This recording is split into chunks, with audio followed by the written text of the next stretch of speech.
What if the person guarding your door had the power to decide if you stayed boss tomorrow? Not a villain. Not an invading army.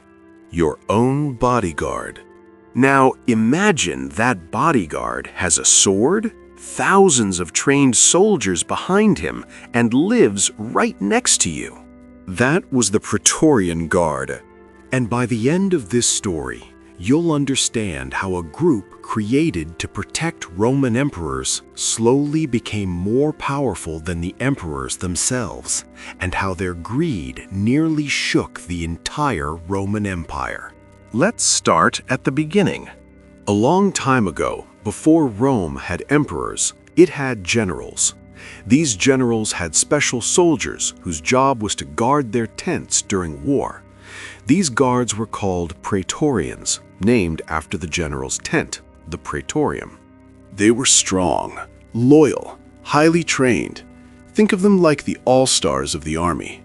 Then, around 27 BCE, Rome got its first emperor, Augustus.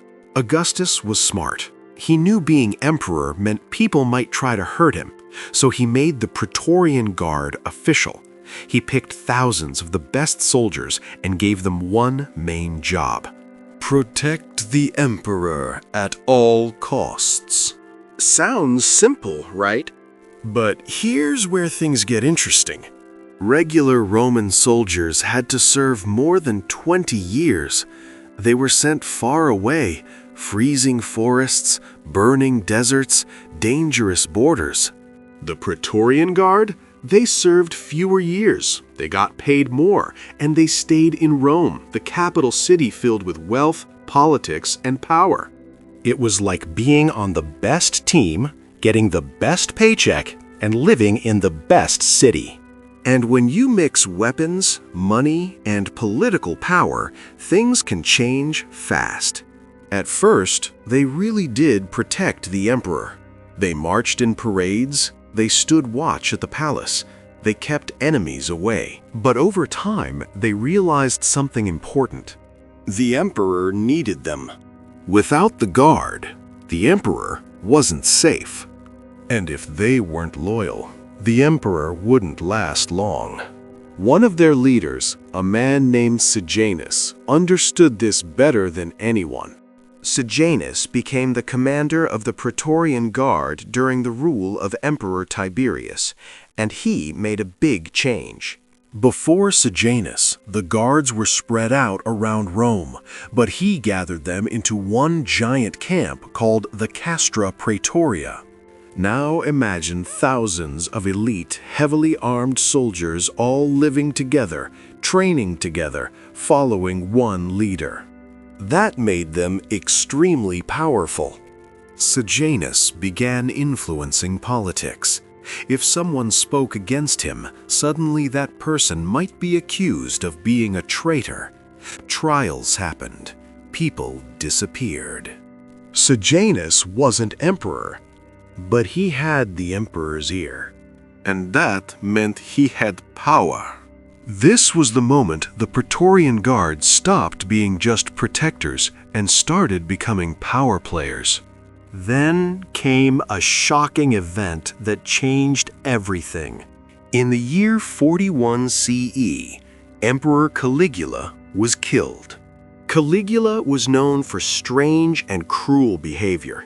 Many people feared him, but here's the important part. He wasn't killed by a foreign army. He wasn't killed by rebels. He was killed by members of the Praetorian Guard. His own bodyguards. And here's the twist that proves how powerful they had become. After killing Caligula, they didn't ask the Senate what to do next. They didn't let the Roman people decide. They chose the next emperor themselves. They found a man named Claudius hiding in the palace, according to some stories, literally hiding behind a curtain, and declared him emperor, just like that. Imagine your school security guards deciding who becomes principal without asking teachers or students. That's how much control they had.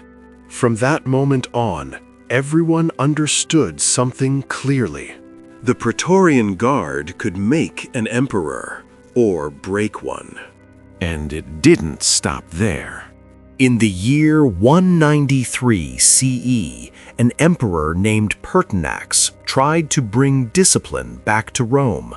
He wanted the Praetorian Guard to behave better and stop demanding huge rewards. He ruled for only 87 days. The guard killed him. But what they did next might be the most unbelievable part of their story.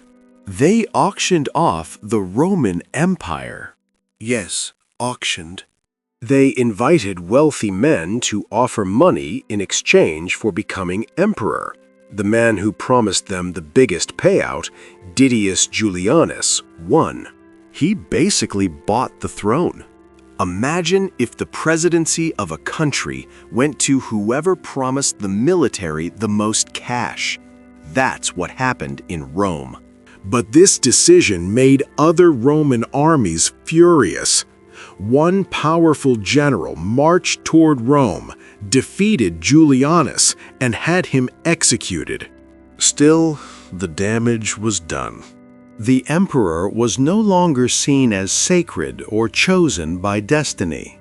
He was someone who needed the Praetorian Guard's approval, and their loyalty usually came with a price tag. After that, every new emperor knew the rules.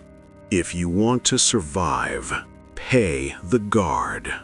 When a new emperor took power, he often gave the Praetorian Guard massive bonus payments called donatives. It was like a giant signing bonus just to keep them happy. But here's the problem. When loyalty is based on money, it can disappear the moment someone offers more. The Guard slowly became less interested in protecting Rome and more interested in protecting their own benefits. They realized they didn't need to wear the crown. They just needed to control who did. That kind of power changes people. For nearly 300 years, the Praetorian Guard stood at the center of Roman politics. They protected emperors. They removed emperors. They influenced decisions behind palace walls. But eventually, they made a mistake. In 312 CE, two rivals were fighting for control of Rome, Constantine and Maxentius. The Praetorian Guard supported Maxentius. The two armies met at the Battle of the Milvian Bridge. Constantine won. When Constantine entered Rome, he knew something had to change. The Praetorian Guard had become too powerful, too political, too dangerous. So he disbanded them completely. He shut down their camp. He broke their power forever. After nearly 3 centuries, the most famous bodyguard unit in history was gone. And here's the big lesson. The Praetorian Guard didn't start evil. They started as loyal protectors. But power, money, and influence slowly changed them. They were close to the emperor. They were armed. They were organized. And over time, they realized they could control the throne itself. When the protectors of a system become more powerful than the system they protect, everything becomes unstable. Rome learned that lesson the hard way. So remember this. Sometimes the greatest threat isn't the enemy outside the walls. It's the guard standing right beside the throne. If you enjoyed this deep dive into Rome's most dangerous bodyguards, you'll love the next story about how the Roman Empire slowly fell apart from the inside. Hit subscribe so you don't miss it, and I'll see you in the next adventure.